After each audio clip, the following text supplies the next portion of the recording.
Esta es quizás la foto más icónica de un montañista, inmortalizado en la cima más alta del mundo. El monte Everest es una colosal maravilla natural. Ha atraído a los humanos a sus laderas por milenios. Lanza un hechizo inquebrantable sobre escaladores, soñadores y aventureros por igual.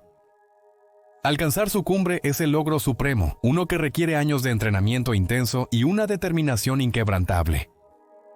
Pero incluso para los montañeros más hábiles del mundo, el Everest sigue siendo un adversario mortal. Un lugar donde incluso el error más pequeño puede convertir un sueño en un lugar de descanso final.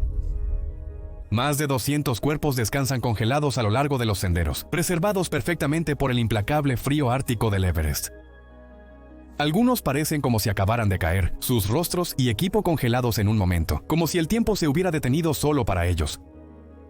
Estos cuerpos, algunos con décadas de antigüedad, son escalofriantes marcadores para los que intentan el ascenso.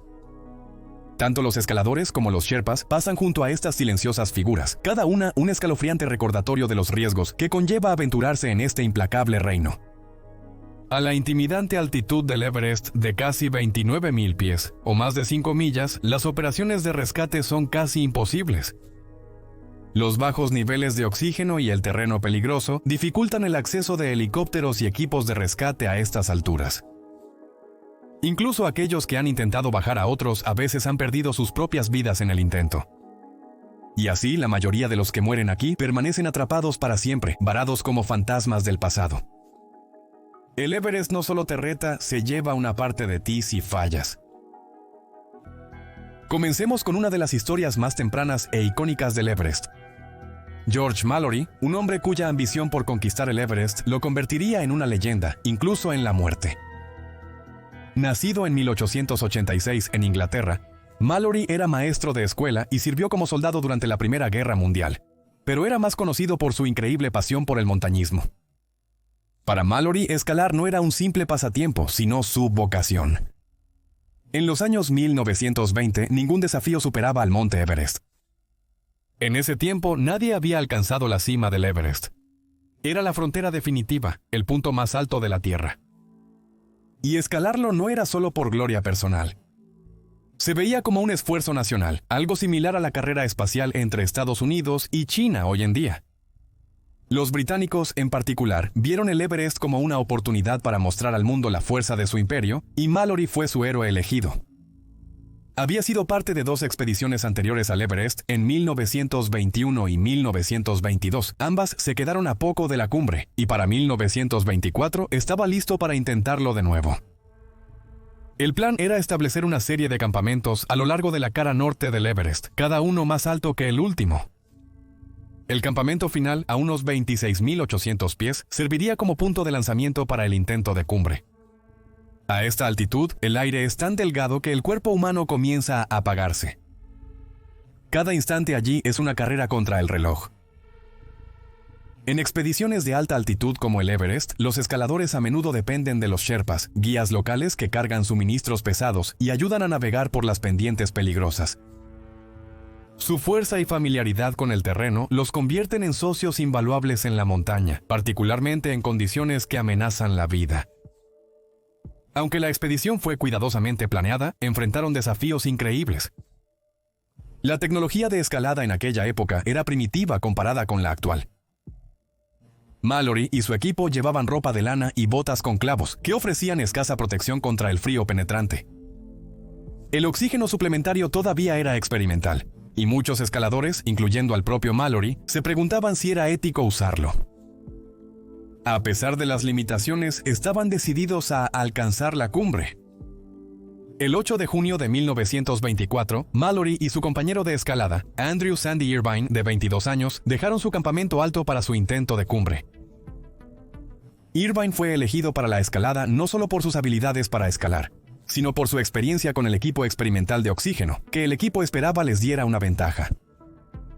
La pareja llevó tanto como pudieron manejar cuerdas, hachas de hielo y una pequeña cámara Kodak para documentar su logro si alcanzaban la cumbre. A mayor altura, el frío intenso y la escasez de oxígeno dificultaban cada paso. Cada respiración era más difícil, poniendo a prueba sus cuerpos y determinación para continuar. Desde los campamentos base, los demás miembros de la expedición observaban su avance con ansiedad. El compañero escalador Noel Odell informó que vio a Mallory e Irvine a través de un claro en las nubes, aproximadamente a 800 pies debajo de la cumbre, alrededor de la 1 de la tarde del 8 de junio de 1924. Esta fue la última visión confirmada de la pareja. Lo que ocurrió después sigue siendo uno de los mayores enigmas del montañismo. ¿Alcanzaron la cumbre y perecieron en el camino de regreso o no lograron su objetivo? La verdad se ha perdido en la historia. Cuando el equipo se dio cuenta de que Mallory e Irvine no regresarían, buscaron todo lo que pudieron, pero sin éxito. El Everest los reclamó guardando sus secretos. Su desaparición se volvió una leyenda por décadas. El nombre de Mallory se convirtió en sinónimo del espíritu de aventura, y el misterio de su destino fascinó a escaladores e historiadores por igual. ¿Logró lo imposible? ¿Fue él el primero en alcanzar la cima del Everest? La ausencia de respuestas aumentó el misterio. En 1999, un equipo estadounidense se propuso resolver el misterio. Usando equipos modernos e investigación histórica, exploraron las laderas norte del Everest buscando pistas. El 1 de mayo hicieron un descubrimiento que asombró al mundo.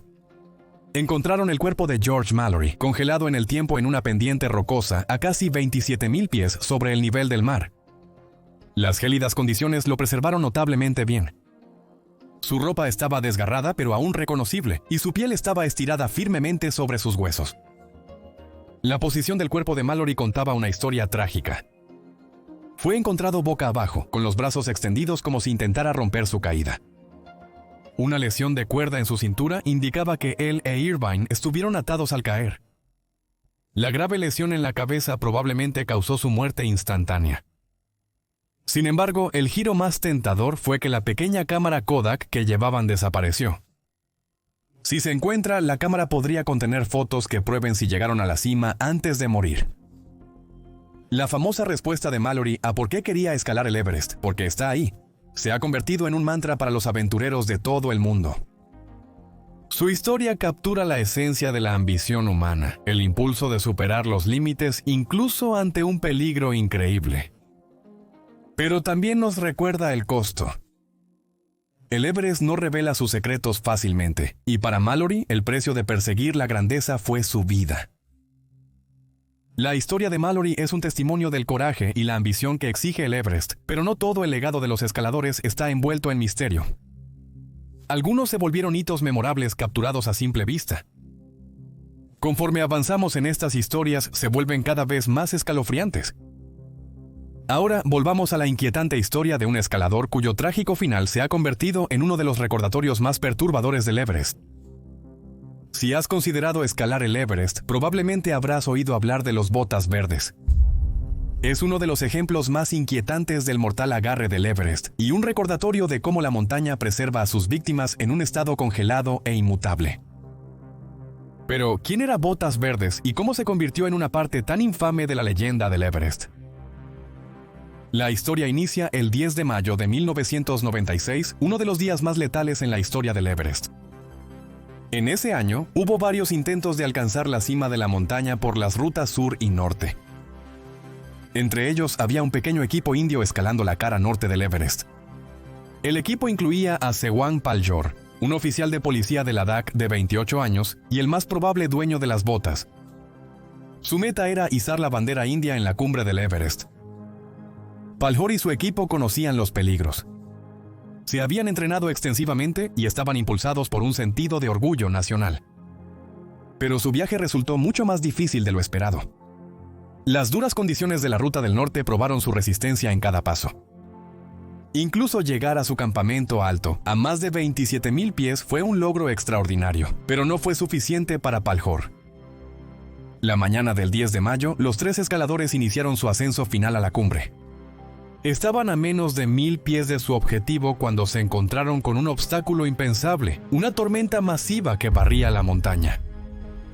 Los fuertes vientos y la ventisca redujeron rápidamente la visibilidad a casi cero.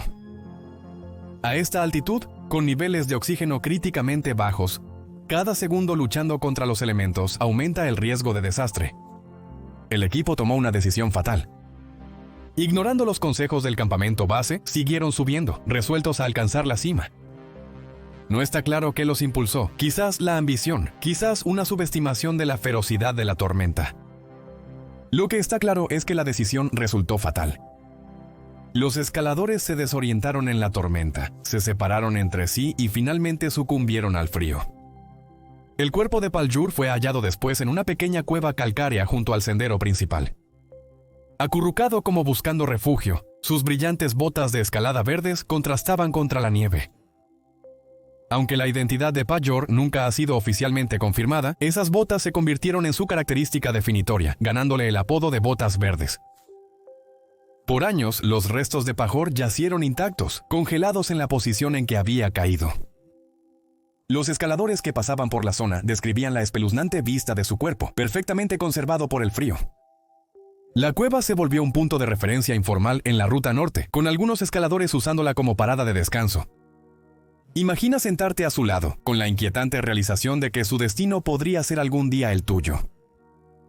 En los años posteriores, las botas verdes se volvieron un símbolo de la cruda realidad del Everest. Los escaladores hablaban de él con una mezcla de reverencia y miedo, viéndolo tanto como una advertencia como un recordatorio de la letal imprevisibilidad de la montaña. Para muchos, pasar junto a las botas verdes era un punto de inflexión en su ascenso, un momento para enfrentar los riesgos que corrían. En 2014, se informó que las botas verdes fueron retiradas de la cueva, probablemente por un equipo de expedición chino.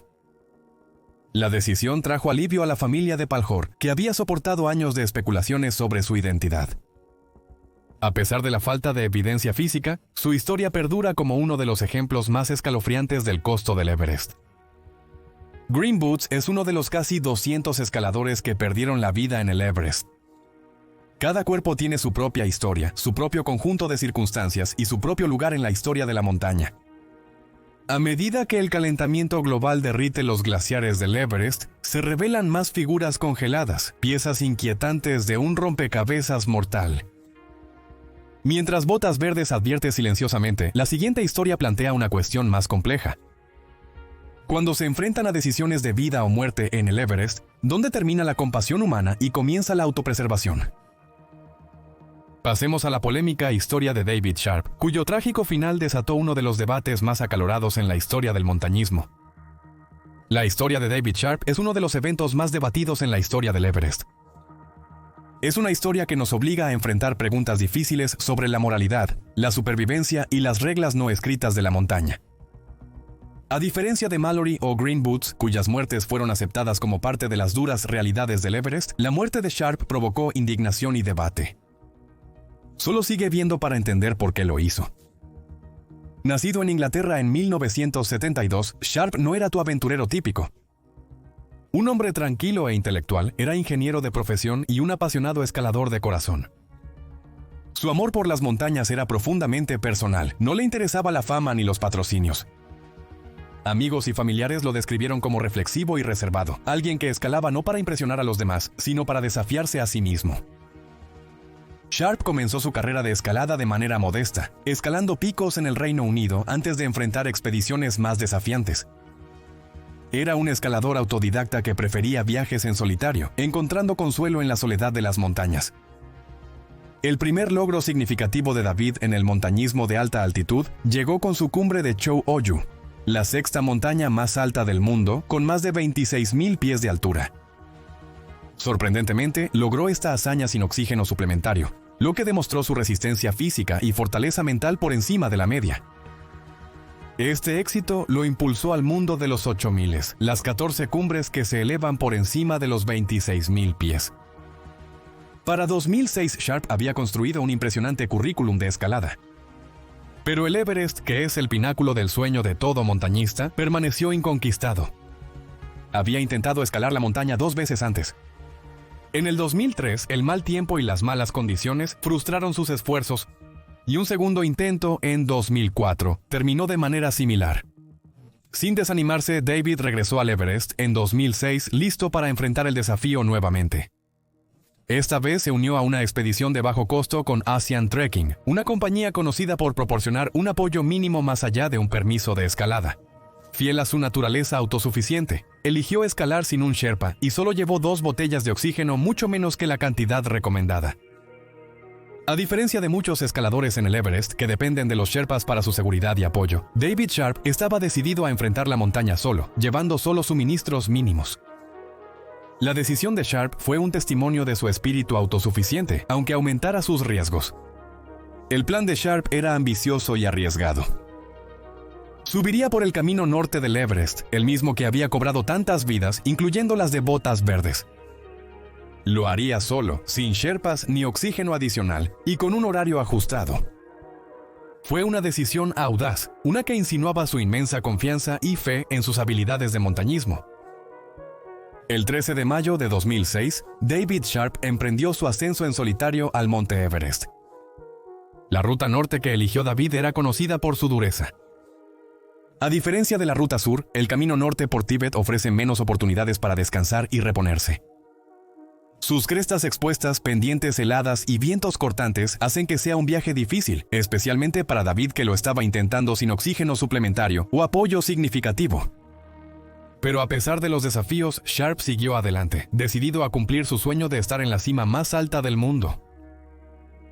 Se cree, aunque no está confirmado, que en las primeras horas del 14 de mayo, Sharp alcanzó la cumbre del Everest. Para un escalador en solitario sin ningún respaldo o oxígeno adicional, debe haber sido una pesadilla. La demanda de oxígeno del cuerpo aumenta dramáticamente a tales altitudes, haciendo que cada paso se sienta como un esfuerzo monumental. Agotado y sufriendo de hipoxia debido a la falta de oxígeno, Sharp comenzó su descenso en la oscuridad. Debido al deterioro del clima, David descansó en una pequeña cueva de piedra caliza llamada Cueva de las Botas Verdes, a unos 26,000 pies. Este lugar, como sabes, fue donde Pal-Jor yacía congelado en la cueva, sirviendo como un sombrío hito. Aquí fue donde David Sharp pasó sus últimas horas. Durante las siguientes 24 horas, más de 40 escaladores pasaron junto a David mientras yacía desplomado en la nieve, su cuerpo parcialmente congelado y apenas respondía. Algunos lo confundieron con Botas Verdes, otros lo revisaron brevemente pero decidieron que estaba muy lejos para rescatarlo. A estas altitudes, hasta el menor retraso puede poner en riesgo la vida de otro montañista. La dura realidad de la zona de la muerte es que la supervivencia a menudo supera a la compasión, y cualquier intento de salvar a David podría haber costado otras vidas. Un detalle inquietante del calvario de David fue el video capturado por un escalador que se detuvo a verificar su estado. Las imágenes muestran a David congelado, con sus botas sobresaliendo de la entrada de la cueva. Su rostro debió haber estado parcialmente cubierto de nieve, y aunque está vivo, su condición es más que crítica. La imagen es de profunda soledad, un hombre rodeado de otros pero completamente solo. Es una imagen desgarradora que subraya las duras realidades del Everest. Aún rodeado de otros escaladores, Sharp estuvo totalmente solo en sus últimos instantes. A medida que pasaba el tiempo, la salud de David empeoraba. La congelación arrasó sus extremidades y la hipoxia nubló su mente. Mientras los escaladores pasaban, oían sus débiles respuestas arrastradas, pero su cuerpo se desvanecía velozmente. En el frío brutal y el aire carente de oxígeno, la supervivencia ya no era posible. Finalmente, Sharp sucumbió al frío. Su cuerpo permaneció en la cueva durante años, un sombrío compañero para Botas Verdes. Como muchos otros, se convirtió en un monumento helado a la implacable naturaleza de la montaña. Con el tiempo, se informó que sus restos fueron trasladados, pero el debate sobre su muerte continúa hasta el día de hoy. Las secuelas de su muerte desataron una tormenta de controversia. ¿Cómo pudieron tantos escaladores pasar junto a un hombre moribundo sin ayudarlo? ¿Fue un fracaso de la moralidad o simplemente el brutal cálculo de supervivencia a gran altitud? Sir Edmund Hillary, el primer hombre en alcanzar la cima del Everest, condenó los eventos, calificándolo de horroroso que los escaladores priorizaran sus propios objetivos sobre salvar una vida. Pero otros defendieron la decisión de seguir adelante, citando la logística casi imposible de un rescate en la zona de la muerte. La historia de Sharp nos obliga a enfrentar preguntas incómodas. ¿Deberían los escaladores priorizar su propia seguridad sobre las vidas de los demás? ¿En qué momento la ambición cruza la línea hacia la imprudencia? ¿Cuánta responsabilidad tenemos con quienes comparten la montaña con nosotros? Mientras nos dirigimos a nuestra próxima historia, estas preguntas persisten. Mientras la tragedia de David Sharp expuso los dilemas éticos del Everest, nuestra próxima historia revela un lado diferente de la montaña. Imagina partir con alguien a quien amas. Cada paso es un triunfo compartido y una prueba de resistencia. Esta es una historia de amor, sacrificio y el devastador costo de perseguir un sueño. Esta es la historia de Frances Arsentiev. Frances Yarbrough de Stefano Arsentiev nació en Honolulu, Hawái, en 1958. Una mujer de notable determinación y espíritu, creció con una pasión por la aventura y el aire libre. Frances no era una montañista profesional de oficio, era una madre de 40 años y una empresaria exitosa. No obstante, su pasión por la escalada era profunda y pasó años perfeccionando sus habilidades en cumbres del mundo. Su camino se cruzó con Sergei Arsentiev, un montañista ruso, durante una expedición a principios de los 90. Sergei era un escalador experto, reconocido por su destreza técnica y serenidad. Los dos compartían no solo un amor por las montañas, sino también un profundo afecto el uno por el otro. Se casaron y se convirtieron en un dúo de escalada inseparable, enfrentando juntos los picos más desafiantes del mundo. Para 1998, los Arsentievs habían puesto sus miras en el monte Everest. Su objetivo era ambicioso. Frances aspiraba a ser la primera estadounidense en conquistar la cima del Everest sin oxígeno suplementario. Esta hazaña había sido lograda por muy pocos, dadas las inmensas demandas físicas y mentales de escalar a tales altitudes sin soporte de oxígeno adicional. En mayo de ese año, iniciaron su ascenso por la peligrosa ruta tibetana, en la cara norte del Everest. Su enfoque era minimalista y autónomo. Ellos eligieron no emplear guías Sherpa o porteadores de alta altitud, llevando su propio equipo y suministros. Esta decisión reflejaba su filosofía de escalada, pero también implicaba menos seguridad en un entorno donde hasta los errores pequeños pueden ser fatales. La pareja hizo un progreso constante en la montaña, estableciendo campamentos y aclimatándose al aire delgado. El 22 de mayo de 1998, después de varios días de escalada, iniciaron su ascenso a la cumbre desde el campamento 6, ubicado aproximadamente a 26.900 pies. El clima era bueno, pero la falta de oxígeno dificultaba enormemente cada paso.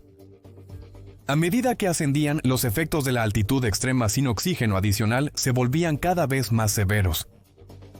A pesar de los desafíos, Francis y Sergei perseveraron.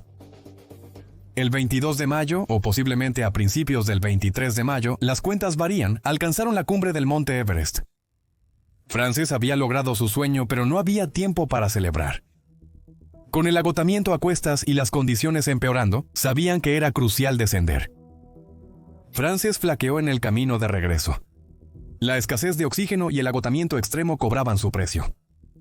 Sergei se quedó con ella, ayudándola a moverse paso a paso, pero cuando cayó la noche, la mala visibilidad separó a la pareja en el caos de la zona de la muerte. En el aire delgado y el frío congelante, la comunicación es casi imposible, y la visibilidad a menudo se reduce a solo unos pocos pies. Sergei regresó a uno de los campamentos más altos, pensando que Frances lo seguía. Cuando se dio cuenta de que ella no estaba allí, se alarmó. Mientras tanto, Frances estaba sola, a la intemperie. En la mañana del 23 de mayo, un equipo de escaladores uzbecos encontró a Frances cerca del segundo escalón, a una altitud de aproximadamente 28.000 pies. Estaba viva pero en muy mal estado. Estaba sentada en una pendiente. Sus movimientos eran lentos y sufría de congelación severa e hipoxia. Los escaladores uzbecos enfrentaron un difícil dilema. Intentaron ayudarla, dándole oxígeno e intentando ayudarla a descender. Sin embargo, la altitud extrema lo hizo casi imposible. Cada minuto que pasaban con ella ponía sus propias vidas en un riesgo significativo. Después de agotar sus recursos y darse cuenta de que no podían hacer más, tomaron la desgarradora decisión de continuar su descenso. Mientras tanto, Sergei salió del campamento en busca de su esposa. Llevando oxígeno y agua, ascendió de nuevo a la zona de la muerte solo, lo que para mí realmente demostró cuánto amaba a Francis. Lo que exactamente sucedió sigue siendo un misterio, pero Sergei no regresó. Días después, otros escaladores hallaron su piolet y cuerda sobre el segundo escalón. Su cuerpo fue descubierto más tarde en la montaña, lo que sugiere que pudo haber caído durante su desesperado intento de salvar a su esposa. Mientras tanto, Frances permaneció donde se había desplomado. Los escaladores que pasaron junto a ella describieron una vista inquietante, su cuerpo congelado en su lugar, sentada erguida en la nieve, su brillante chaqueta morada destacando contra el terreno helado. Su presencia se convirtió en un marcador inquietante en la ruta norte, un recordatorio del letal agarre de la montaña. En los años siguientes, los escaladores comenzaron a referirse a Frances como la Bella Durmiente, un apodo que reflejaba la inquietante quietud de su lugar de descanso. Durante casi una década su cuerpo permaneció en la montaña hasta el 2007, cuando el escalador británico Ian Woodall, profundamente conmovido por la historia de Frances, organizó una expedición para bajar su cuerpo. Junto con su equipo, trasladó sus restos a un lugar de descanso más respetuoso. La historia de Francis Arcentiev es una de amor y sacrificio, un trágico recordatorio de los riesgos que enfrentan los escaladores en la búsqueda de sus sueños. Las cuestiones éticas planteadas por sus muertes y las de Sergei siguen siendo temas de debate. ¿Cuánto deberían arriesgar los escaladores para ayudar a otros en entornos tan letales? ¿Qué responsabilidades tienen los equipos de expedición entre sí? Mientras que la historia de Francis y Sergei dejó a los escaladores con preguntas éticas, el relato de Joshua Cheriot Kirui demuestra los peligros del Everest de una manera nueva e implacable. En mayo de 2024, el mundo observó mientras Joshua Cheriot Kirui, un montañista keniano y gerente senior de relaciones en el Banco Comercial de Kenia, se preparaba para embarcarse en una audaz expedición para alcanzar la cima del monte Everest sin oxígeno suplementario. Para la mayoría de los escaladores, esta hazaña es extraordinaria y solo los más experimentados se atreven a intentarla. Para Kirui, el desafío fue una progresión natural en su viaje de montañismo. A los 40 años, Kirui era una figura de determinación tranquila y enfoque notable. No era ajeno a la escalada de alta altitud. En septiembre de 2023, alcanzó la cima de Manaslu, la octava montaña más alta del mundo, con una altura de 26.781 pies como parte de su preparación para el Everest. Manaslu puso a prueba su resistencia física y resiliencia mental, y su exitosa cumbre reforzó su confianza para el desafío final, conquistar el Everest sin oxígeno suplementario. El intento de Kirui en el Everest fue muy simbólico. Como keniano, no solo llevaba sus ambiciones personales, sino también las esperanzas de una nación que rara vez figuraba en el mundo de alto riesgo del montañismo. Para muchos, su ascenso fue un testimonio del espíritu de resistencia y ambición de Kenia, cualidades a menudo celebradas en sus corredores de clase mundial, pero ahora representadas en las pendientes nevadas del Everest. Kirui, acompañado de su guía de confianza, Nawang Sherpa, comenzó su ascenso por la ruta de la cresta sureste, uno de los caminos más populares pero peligrosos hacia la cumbre del Everest. Se movieron con meticulosa precisión, aclimatándose lentamente para evitar los efectos debilitantes del mal de altura. A pesar de su herencia keniana y años de experiencia en escalada, Kirui estaba entrando al mundo de aire delgado por encima de los 26.000 pies en la infame zona de la muerte, donde los niveles de oxígeno son peligrosamente bajos. Su empuje hacia la cumbre comenzó en las primeras horas del 23 de mayo de 2024, desde el South Col, el último campamento antes de la cumbre. A 25.918 pies, el South Col es una meseta desolada y azotada por el viento, un duro recordatorio de la naturaleza implacable de la montaña. Desde aquí, cada paso hacia arriba sería una batalla contra la gravedad, el agotamiento y los elementos. Mientras Kirui y Nawang subían, las condiciones se tornaban más desafiantes. El aire era muy delgado y las temperaturas bajaban a niveles gélidos. Las comunicaciones finales los ubicaban alrededor de Bishop's Rock, una cara de roca peligrosa que requiere una concentración intensa y un apoyo cuidadoso a solo un par de cientos de pies debajo de la cumbre. Lo que sucedió después permanece envuelto en misterio. Pero para la tarde del 23 de mayo los informes indicaban que Kirui no había regresado al sur de Kolan. El contacto por radio con su guía, Nawang Sherpa, también había cesado. La imprevisibilidad del clima del Everest pudo haber sido un factor crucial. Su última posición conocida fue en Bishop Rock, a solo 160 pies debajo de la cumbre. En ese momento, Joshua mostraba un comportamiento anormal. Según Mingma Sherpa, presidente de Seven Summit Treks, Joshua se negó a regresar o incluso a consumir el oxígeno embotellado reservado para emergencias. Tras días de búsqueda, los rescatistas hallaron el cuerpo de Joshua. Se encontró su cuerpo congelado en una grieta, justo debajo de la cumbre. Su rostro mostraba los signos de congelación extrema, y su cuerpo privado de oxígeno mostraba la rigidez reveladora de la hipoxia. Se desconoce el paradero de Nawang Sherpa. Algunos especularon que había sucumbido a los elementos mientras descendía solo o mientras intentaba ayudar a Kirui. La muerte de Kirui envió ondas a través del mundo del montañismo y su patria. La decisión de su familia de dejar su cuerpo en las laderas del Everest también reavivó una dolorosa verdad sobre el Everest. Recuperar cuerpos de la montaña es una hazaña casi imposible. Una vez que los escaladores perecen en la zona de la muerte, por encima de los 26.247 pies, sus restos a menudo permanecen donde cayeron, congelados en el tiempo y lugar. El aire delgado, el frío extremo y el terreno peligroso hacen que las misiones de recuperación sean sumamente riesgosas. Incluso los escaladores más experimentados luchan con movimientos básicos en este entorno, y mucho menos con la peligrosa tarea de transportar un cuerpo que pesa más de 176 libras, ahora encerrado en hielo y nieve. Además de los riesgos físicos, los costos pueden ser prohibitivos. Las misiones de recuperación pueden costar decenas de miles de dólares, requiriendo helicópteros, equipos especializados y equipos dispuestos a enfrentar la hostilidad del Everest. Para muchas familias, tales gastos son insuperables, dejando a sus seres queridos para descansar eternamente en las pendientes. La muerte de Chloe también resaltó otra realidad sobrecogedora. El cambio climático está transformando el Everest, trayendo consigo peligro y descubrimiento. Durante las últimas décadas, el calentamiento global ha llevado a un significativo deshielo glaciar en el Everest. Las temperaturas que antes eran constantemente congelantes, ahora fluctúan, desestabilizando el hielo y la nieve que han preservado durante mucho tiempo los secretos de la montaña.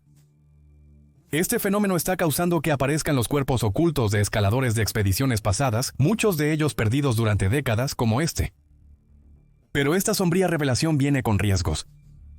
Con el retroceso del hielo, las grietas se amplían y las rutas antes estables se tornan más riesgosas. Los cuerpos expuestos también sirven como un recordatorio no tan suave de la creciente inestabilidad ambiental de la montaña y una señal de que incluso el Everest no es inmune a los efectos del cambio climático global.